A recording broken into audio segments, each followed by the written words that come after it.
Jadi ibaratnya kita datang gini deh.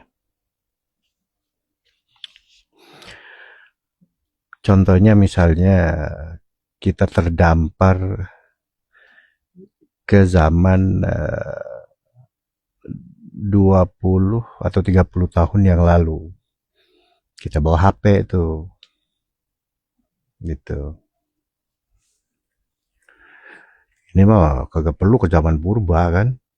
Padahal dimensi Nabi Adam, dimensi kita sebagai manusia, anak cucu Nabi Adam kan, itu dimensinya udah berlainan dengan Allah tuh.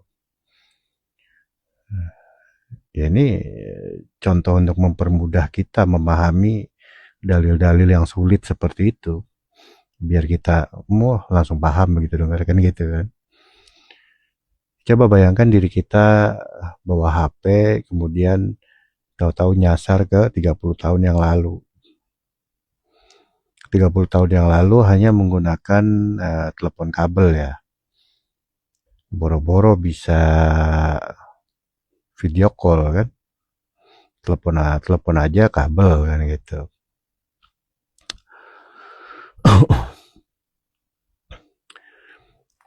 Nah, kemudian di saat itu kita bisa nelpon menggunakan HP kita tuh. Misal ini mah ya, ngobrol sama orang dari masa kita yang nggak nyasar kan. Bisa nggak kira-kira gitu? Anggaplah bisa lah ya. Ya orang-orang zaman itu heran. Mungkin orang-orang zaman 30 tahun yang lalu tuh udah nangkep. Ini nih kayak telepon dah, cuma kok nggak ada kabelnya. Tapi kok tipis ya teleponnya. Ih keren banget gitu. Ada juga yang punya insting, apa ini orang nyasar apa ya dari masa depan kan gitu. Nah, gampangnya kita yang terdampar di 30 tahun yang lalu itu, kita ngobrol tentang alat komunikasi berupa HP dengan bahasa kita yang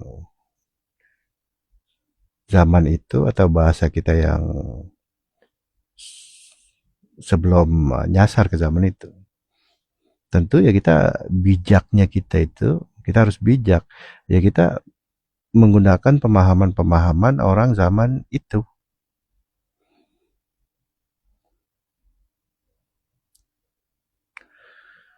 Nah, seperti itu gambarannya ya. Allah maha berkata-kata, tapi berkata-kata kepada manusia yang dimensinya jauh. Ya Allah maha bijaksana, menggunakan bahasa-bahasa yang mudah dimengerti. Tetapi karakter dari maha berkata-katanya Allah itu bukan untuk dimengerti oleh otak kita sebenarnya. Nah, benar perkataan itu, al ilmu fi sudur laisa fi sutur. Ilmu itu di dada, bukan di tulisan. Jadi ya hati kita yang mudah untuk mengerti, portalnya itu ada di situ. Nah, tentu hati yang sudah menerima ilmu kenabian. Sekali lagi ya, hati yang sudah menerima ilmu kenabian. Apa itu rangkaian-rangkaiannya ilmu kenabian, syarat rukunnya, teknisnya atau caranya. Ke hati ya, bukan ke akal pikiran kita. Karena dimensinya lebih jauh lagi yang gak bakal nyambung. Gitu. Ya sama kayak kita ngobrol misalkan sama ayam. Gimana kita ngobrol sama ayam? Ya nggak mungkin pakai kata-kata kan? Pakai bahasa perasaan. Itu pun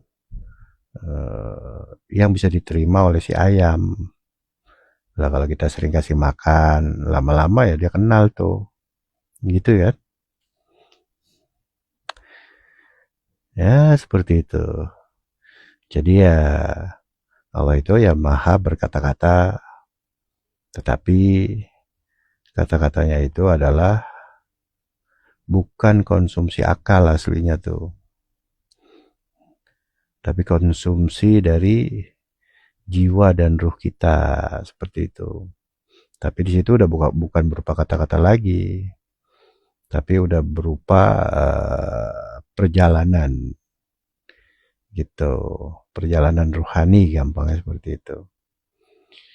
Nah, perjalanan ruhani ini pada akhirnya ya melewati seluruh alam-alam Tuhan, atau di dunia sufi ya,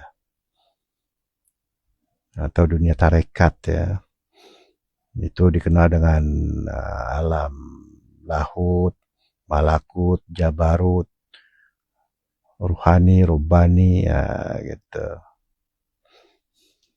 Lapisan-lapisannya itu. Nah, lengkapnya itu ya seperti itu. 3 gambaran alam sarah, gampangnya seperti itu.